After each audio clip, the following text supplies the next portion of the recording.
I've learned that the fastest way to discover who truly respects your property is to tell them the word no.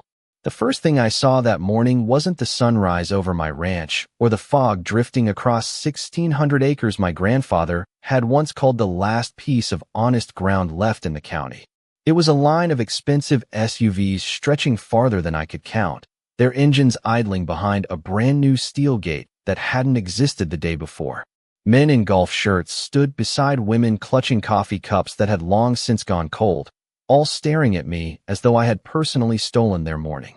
At the very front of the crowd stood Rebecca Holloway, president of the Willow Ridge Homeowners Association, wearing a cream-colored business suit that somehow looked perfectly pressed even in the dust of a country road.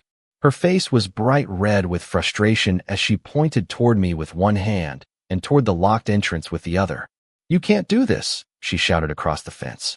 "You're trapping an entire community." I didn't raise my voice. I didn't argue. I simply unfolded a certified copy of the court order and held it where everyone could see the county seal catching the early sunlight. "Actually," I said, "I'm doing exactly what the judge authorized." The silence that followed lasted only a heartbeat before dozens of confused conversations erupted all at once. Some residents looked at Rebecca. Others looked at the gate. A few glanced toward the gravel road disappearing across my ranch, finally realizing that every trip they had ever taken to their neighborhood depended entirely on land they had never owned. The steel gate wasn't blocking a public road.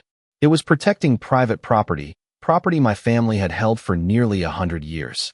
The irony was almost too much to appreciate. For years they had driven across my land without a second thought. Delivery trucks, contractors, landscapers, moving vans, real estate agents, school buses, holiday visitors, and countless daily commuters had crossed that road because my father and my grandfather believed neighbors should help neighbors. Nobody had ever been charged $1. Nobody had ever been denied access. Kindness had become routine, and routine had quietly transformed into entitlement. Rebecca still couldn't understand why the gate was there. She thought this morning had begun with revenge. She had no idea it had actually ended months earlier inside a quiet courtroom where every survey, every property record, every faded county map, and every forgotten signature had told a story she never bothered to learn. She believed the lawsuit had been about a road. It wasn't. It was about ownership. It was about the difference between permission and possession. Most of all, it was about what happens when someone mistakes generosity for weakness. As another resident walked to the fence asking whether there had been some terrible misunderstanding, I looked beyond them toward the long dirt road winding through my ranch, the same road my grandfather had carved with an old tractor nearly 80 years earlier.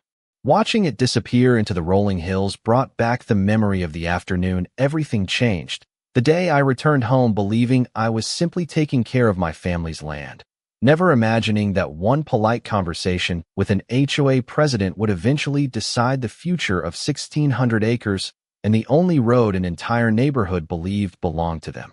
When my father passed away, I inherited far more than 1,600 acres of rolling pasture, hardwood forests, and fertile fields.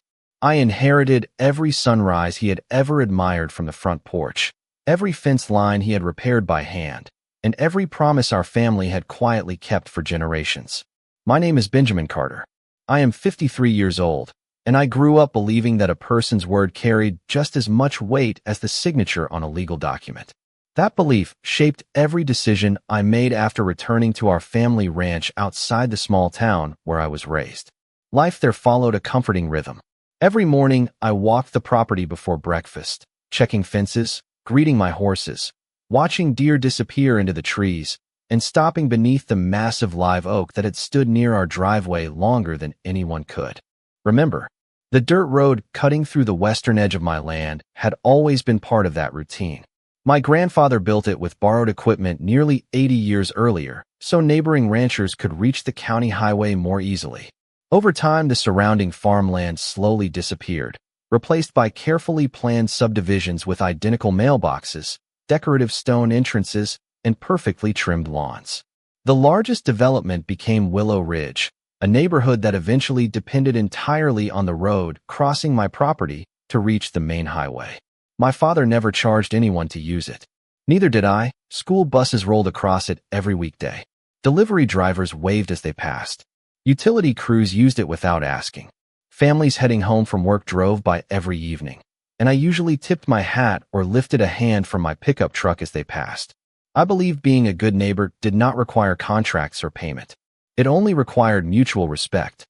For several years, that seemed to be enough. Then Willow Ridge elected a new Homeowners Association President. Rebecca Holloway arrived with polished confidence, impeccable manners, and the kind of smile that immediately made people assume everything was under control. The first time we met, she drove out to my ranch in a spotless luxury sport utility vehicle, stepped onto my porch carrying a homemade pie, and thanked me for allowing the community to use the road. She spoke warmly about cooperation, shared values, and building lasting relationships between the neighborhood and longtime local families. I remember thinking she seemed refreshingly different from the developers who had spent years trying to buy pieces of my land. We drank iced tea while looking across the fields, and before leaving she complimented the history of the ranch, especially the old photographs hanging inside my house. Nothing about that conversation felt threatening. If anything, it reassured me that Willow Ridge appreciated what my family had done for decades. Looking back now, I realized that meeting planted the first seed of everything that followed. At the time, however, I simply watched her vehicle disappear down the familiar dirt road and went back to repairing a section of fence, completely unaware that the woman who had thanked me for my generosity would soon begin treating that same act of kindness as though it had quietly become the legal property of the Homeowners Association instead of remaining exactly what it had always been, permission freely given by the rightful owner. The first sign that something had changed arrived so quietly that I almost ignored it. One afternoon, while checking a fence along the western pasture, I noticed a brand new decorative sign planted beside the dirt road just inside my property line. It read, Willow Ridge Private Access Road. At first I assumed a contractor had placed it in the wrong location.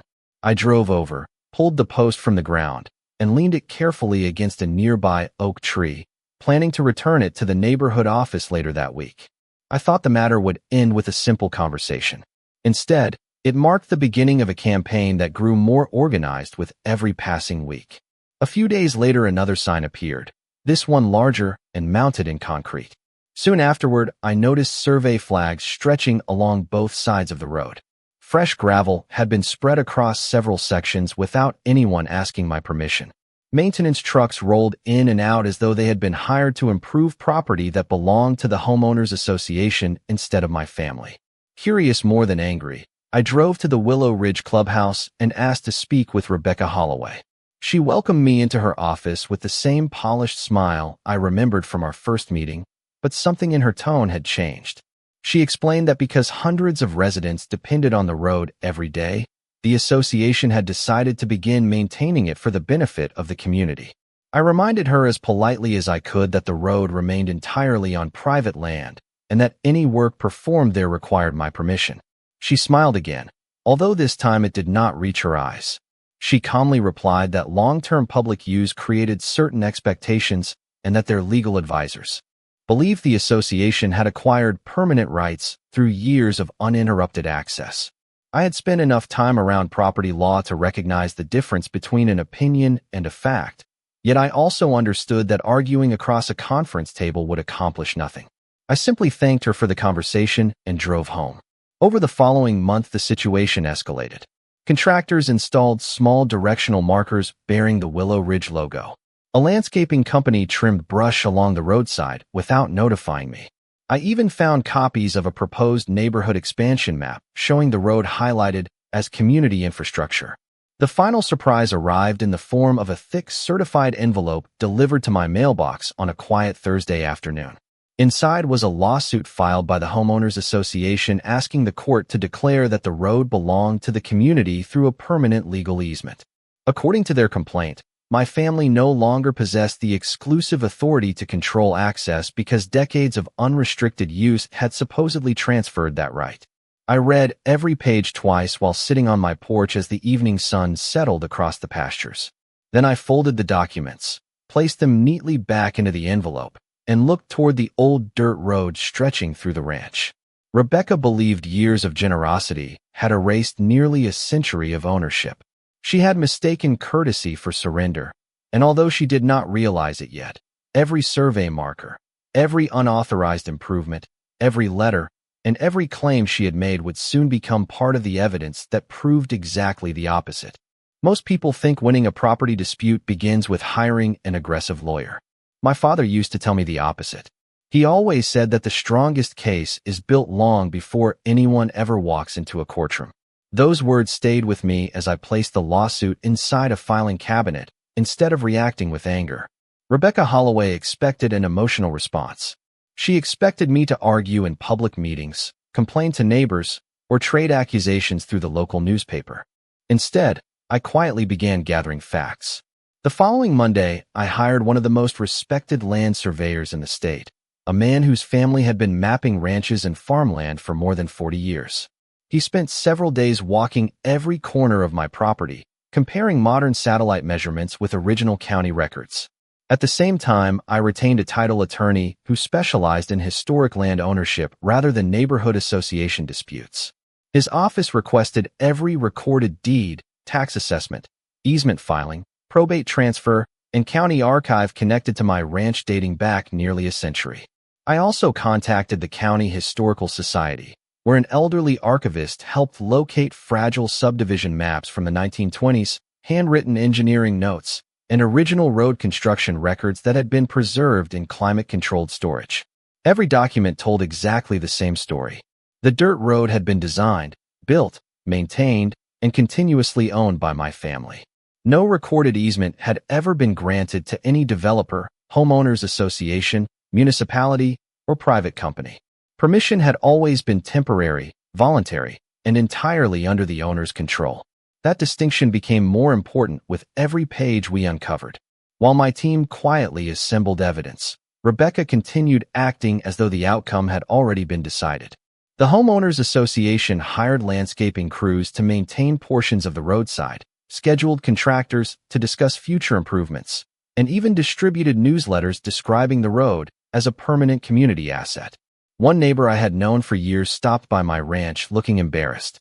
He admitted the board had assured residents that the lawsuit was merely a formality because everyone had been using the road for so long that ownership no longer mattered. I thanked him for being honest and wished him a safe drive home. I did not argue because the evidence would speak much louder than I ever could. A few weeks later, my surveyor invited me to review the completed measurements. We spread oversized maps across a conference table, and he traced the property boundaries with his finger until it became impossible to misunderstand the facts. Every inch of the road remained inside my legal property lines from one end to the other. There were no overlapping parcels, no forgotten county rights-of-way, no abandoned easements, and no missing records waiting to surprise us. My attorney smiled for the first time since accepting the case and quietly said, "Benjamin, if these records are authentic, they are going to answer every important question before the trial even begins." As I drove home beneath the orange glow of the setting sun, I realized the case had never been about who could tell the most convincing story. It was about who possessed the patience to uncover the truth. Rebecca believed years of routine access had rewritten history. She had overlooked one simple reality that my grandfather understood from the day he carved that road through our ranch.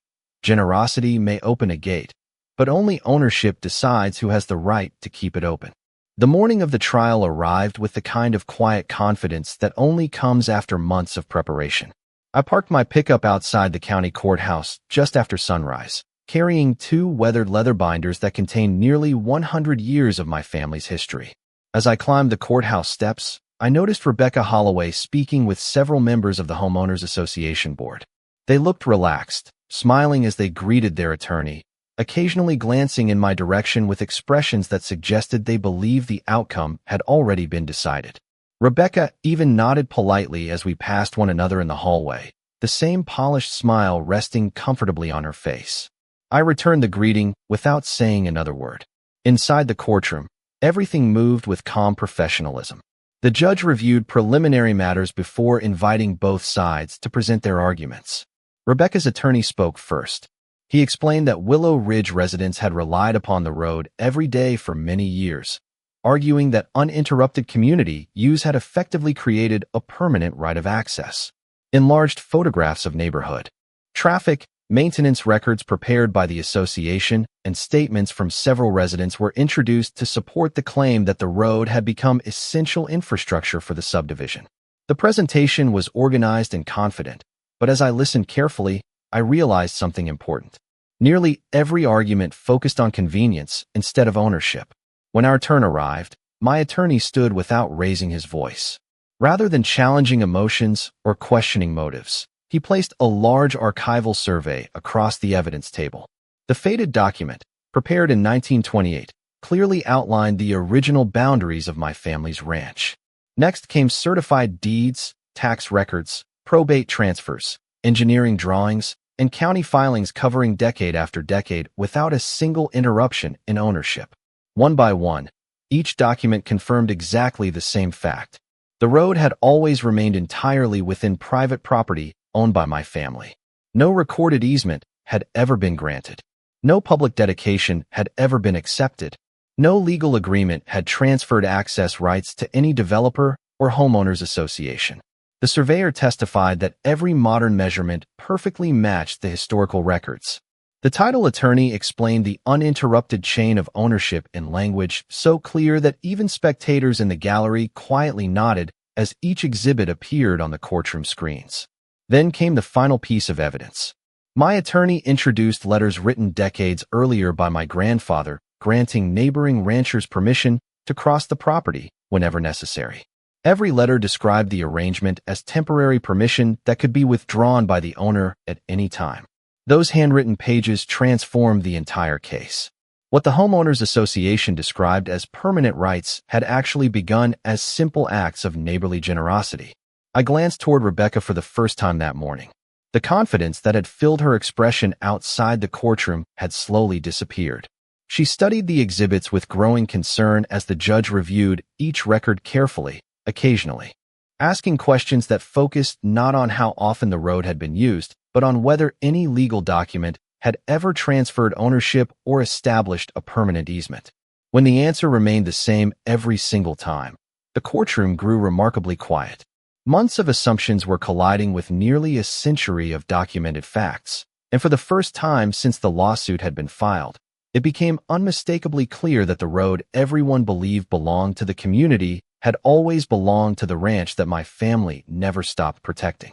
The judge returned to the bench after a brief recess, carrying a neatly organized stack of notes, and the entire courtroom settled into complete silence. Nobody seemed interested in whispers anymore, because every important question had already been answered by the documents spread across the evidence tables. The ruling itself was surprisingly direct. The court found that my family had maintained continuous ownership of the ranch and the road for generations without interruption. The Homeowners Association had failed to prove the existence of any recorded easement, public dedication, or legal agreement granting permanent access across my land. Years of routine travel did not erase property rights, and voluntary permission did not become ownership simply because enough time had passed. With those findings, the lawsuit was dismissed, and the request for a permanent easement was denied in its entirety. My attorney quietly shook my hand before gathering our files, while Rebecca Holloway remained seated for several moments staring at the maps that had changed everything. I did not celebrate inside the courtroom because there was nothing to celebrate about neighbors becoming opponents. I simply thanked my legal team, collected the binders containing nearly a century of family history, and drove back to the ranch. The following morning, a construction crew arrived exactly as scheduled. They were not there to block anyone out of anger or to punish an entire neighborhood. They were there to secure private property in accordance with the court's decision. A professionally engineered steel entrance gate was installed at the beginning of the road together with stone columns, discrete security cameras, electronic access controls, and clearly visible signs identifying the roadway as private property. Every installation complied fully with county regulations, and before any system became operational, my attorney reviewed the final paperwork one last time. By late afternoon, the project was complete. I stood near the entrance watching the first line of vehicles approach the gate. Drivers slowed naturally, expecting it to open as it always had. Instead, each vehicle stopped in front of the access system, waiting for authorization that no longer existed. Confused expressions quickly replaced routine confidence as residents realized the road they had crossed every day for years was no longer available by assumption. Rebecca arrived shortly afterward in her familiar sport utility vehicle. She stepped out, looked at the new entrance, then at the certified court order posted inside a weatherproof display case beside the gate. For several long moments, she said nothing. Finally, she walked toward me and asked quietly whether there was any way the community could regain access. I answered with the same calm respect I had shown from the beginning. I explained that nothing prevented future access if it was based on mutual agreement instead of false claims of ownership. Permission had always been possible. Entitlement had been the only obstacle. As the evening sun settled across the fields, I looked down the long road stretching through 1,600 acres that my grandfather had built with his own hands. It had never been the road itself that mattered most. It represented trust freely offered between neighbors, and trust could survive only when both sides respected the simple truth that generosity is a gift, never an obligation, and that the law exists not to reward assumption, but to protect what has rightfully belonged to someone all along. The next few days revealed something I had not expected. The steel gate did not simply change how people entered Willow Ridge. It forced everyone to confront a truth they had ignored for years.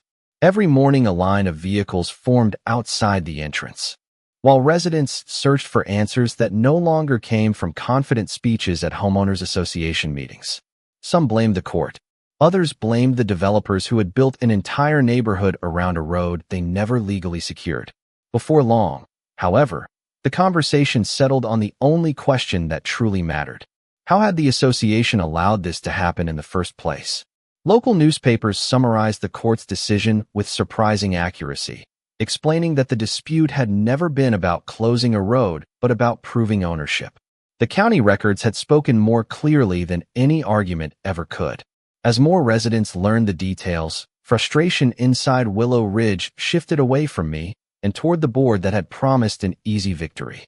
Several homeowners stopped by my ranch, not to argue, but to apologize. One elderly couple admitted they had believed the association's repeated claim that my family had abandoned any meaningful ownership decades earlier.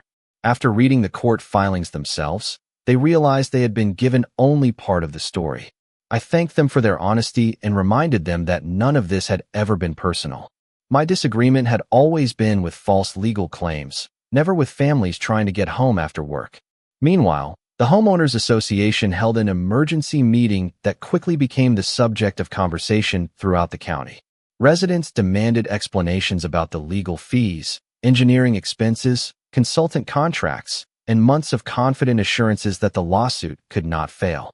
Rebecca Holloway faced question after question from homeowners who had trusted her leadership. Why had independent title research not been completed before filing suit? Why had the board approved expensive road improvements on land they did not own? Why had they ignored repeated opportunities to negotiate a simple access agreement before asking a court to transfer property rights? Those questions became increasingly difficult to answer because every official record introduced during the trial was now available for public review. The facts no longer belonged only to attorneys. Inside a courtroom, they belonged to everyone. Real estate agents quietly acknowledged that uncertainty surrounding permanent access had begun affecting prospective buyers. Developers postponed future expansion plans until the legal situation became clear. Contractors delayed scheduled projects because reliable access could no longer be assumed. Ironically, the very lawsuit intended to strengthen the neighborhood's position had created months of unnecessary uncertainty that cooperation could have avoided from the beginning. Through it all, I continued living exactly as I always had. Every morning, I walked the ranch, checked fences, greeted neighbors who respected the gate procedures, and watched the sunrise spread across fields my family had cared for across generations. The road remained quiet, orderly, and professionally managed. Nothing about my daily routine reflected revenge. If anything, life felt remarkably peaceful now that uncertainty had been replaced by clear legal boundaries. One afternoon, I received a formal letter from the Homeowners Association requesting a private meeting. The language was noticeably different from the legal demands I had received months earlier. There were no claims of permanent rights, no references to automatic access, and no demands for ownership. Instead, The letter contained one simple request. They wished to discuss a mutually acceptable agreement. At that moment, I realized the courtroom had not ended the story. It had merely created the first opportunity for both sides to finally begin acting like neighbors again. Rebecca Holloway arrived at my ranch on a quiet Tuesday afternoon with none of the confidence that had defined our earlier meetings. Instead of a convoy of board members or attorneys, only one other association director accompanied her, carrying a leather portfolio instead of a stack of legal demands. They waited respectfully outside the gate until I walked over and greeted them. Rebecca thanked me for agreeing to meet, and for the first time since this entire dispute had begun, there was no assumption hiding behind her words. She admitted the Homeowners Association had underestimated the importance of confirming ownership before making decisions that affected private property. She also acknowledged that the lawsuit had created unnecessary hardship for residents who simply wanted a dependable way to reach their homes. I appreciated her honesty because accountability always carries more value than excuses. We sat together on the porch overlooking the fields where my grandfather had once grazed cattle, and my attorney joined us with a draft agreement that reflected everything the court had already established. The proposal was straightforward. Ownership of the road would remain exactly where it had always been, with my family. The Homeowners Association would receive a revocable access license rather than a permanent easement. The agreement required advance written approval for any maintenance, construction, utility work, signage, landscaping, or improvements affecting the roadway. The association would contribute fairly toward routine maintenance costs based on documented expenses, while I would continue managing the property itself. Every contractor entering the ranch for road-related work would first receive written authorization. Most importantly, both parties agreed that neither future convenience nor long-term use would ever be interpreted as transferring ownership rights. Rebecca read each page carefully before asking thoughtful questions instead of making demands. My attorney explained every provision in plain language until everyone understood precisely what the agreement accomplished. It protected my family's property while guaranteeing reliable access for the neighborhood under mutually accepted conditions. No one lost their home. No one surrendered their rights. The conflict that had consumed months of legal preparation was finally being replaced with clearly defined responsibilities. Rebecca eventually set her pen on the table and looked across the pasture before speaking quietly. She admitted that if the association had approached me with this proposal from the beginning instead of filing a lawsuit, none of the expense, frustration, or uncertainty would have happened. I smiled because I had reached exactly the same conclusion many months earlier. We both signed the agreement, followed by our attorneys, and copies were notarized before anyone left the ranch. During the following week, the electronic gate system was updated so authorized residents could enter through secure access credentials issued under the new agreement. Deliveries resumed smoothly, school buses followed established schedules again, and service vehicles entered only after proper authorization. The change was almost immediate. Instead of arguments about entitlement, conversations focused on cooperation. Instead of rumors, everyone worked from the same written agreement. Standing beside the entrance one evening as another peaceful sunset settled across 1,600 acres, I watched families drive home without confusion or confrontation. The gate opened because respect had replaced assumption, and every vehicle that passed reminded me that the strongest legal victory is not the one that humiliates an opponent. It is the one that restores order, protects legitimate rights, and gives everyone a fair path forward built upon honesty instead of expectation. Nearly a year has passed since the day the gate first closed, and every morning when I drive across my ranch, I am reminded that the land itself never changed. The fields still turn golden beneath the summer sun. The creek still follows the same winding path through the oak trees.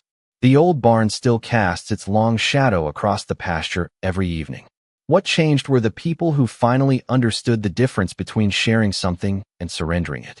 The access agreement has worked exactly as everyone hoped. School buses arrive on time. Delivery trucks pass through the gate without delay after proper authorization. Emergency services have secure access procedures in place. Maintenance is scheduled professionally, documented carefully, and completed only after both sides approve the work. Instead of uncertainty, there is structure. Instead of assumptions, there is trust supported by written commitments.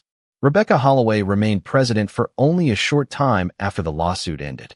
At one of the final community meetings she attended, she publicly acknowledged that leadership requires verifying facts before making promises. I respected that statement because accepting responsibility is never easy. We have spoken several times since then, and although we will probably never become close friends, we have developed something much more valuable than forced friendship. We have developed mutual respect. Occasionally, she stops by the ranch to discuss upcoming maintenance schedules or community events, and every conversation begins the same way, with a simple knock on the door instead of an unexpected demand. The residents of Willow Ridge have changed as well. Families wave when they pass through the entrance. Children riding bicycles along the neighborhood streets no longer see the gate as a symbol of conflict. To them, it is simply part of the road home, quietly opening each day because everyone now understands why it exists. One afternoon, I found myself standing beneath the old oak tree where my grandfather used to rest after repairing fences. I thought about the countless times he had driven that road with little more than a tractor, a toolbox, and confidence that taking care of your neighbors never required giving away your future. He believed kindness should always be offered freely, but never mistaken for obligation. It took a courtroom, decades of forgotten records, and months of difficult conversations for me to fully appreciate the wisdom hidden inside those simple words. Looking across 1,600 acres, I realized that my greatest victory had never been winning a lawsuit or installing a gate. The greatest victory was preserving something my family had protected for generations, while proving that the law can defend both private property and good neighbor relationships when people choose honesty over entitlement. The road remains open today, just as it was for so many years, but now every mile carries a different meaning. It reminds everyone who travels across it that respect is stronger than assumption, patience is stronger than anger, and careful preparation will always outlast empty confidence. In the end, nobody truly lost a road. What disappeared forever was the mistaken belief that generosity could somehow erase ownership. That lesson has become part of the land itself, and every sunrise over the ranch quietly reminds me that justice is rarely loud. It is patient, it is steady, and sooner or later, it always finds the right way home.